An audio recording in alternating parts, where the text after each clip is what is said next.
సింపుల్‌గా చాలా ఫాస్ట్‌గా అయిపోయే recipe aloo fry. Aloo fry చేయడానికి ఒక కడాయి తీసుకొని అందులో తగినంత ఆయిల్ వేసుకొని పోపు దినుసులు వేసుకోవాలి. కట్ చేసి పెట్టుకున్న ఆనియన్ వేసుకోవాలి. తర్వాత పచ్చిమిర్చి వేసుకోవాలి.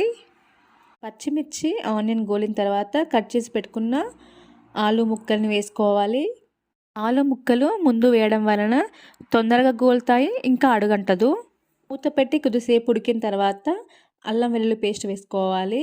అల్లం వెల్లుల్లి పేస్ట్ ముందుగా వేయడం వల్ల తొందరగా అడుగంటుతుంది. అందుకే ఆలు ముక్కలు గోలిన తర్వాతనే అల్లం వెల్లుల్లి పేస్ట్ వేసుకోవాలి. తర్వాత 1 టేబుల్ స్పూన్ పసుపు వేసుకోవాలి. పసుపు ముక్కలకి పట్టేలా కలుపుకోవాలి. తర్వాత 1 టేబుల్ స్పూన్ కారం వేసుకోవాలి. కారం అంతటా కలిసేలా కలుపుకోవాలి. తర్వాత 1 టేబుల్ స్పూన్ సాల్ట్ వేసుకోవాలి. తర్వాత ధనియా పొడి వేసుకోవాలి 1/2 టీ స్పూన్. తర్వాత కట్ చేసి పెట్టుకున్న కొత్తిమీర వేసుకోవాలి.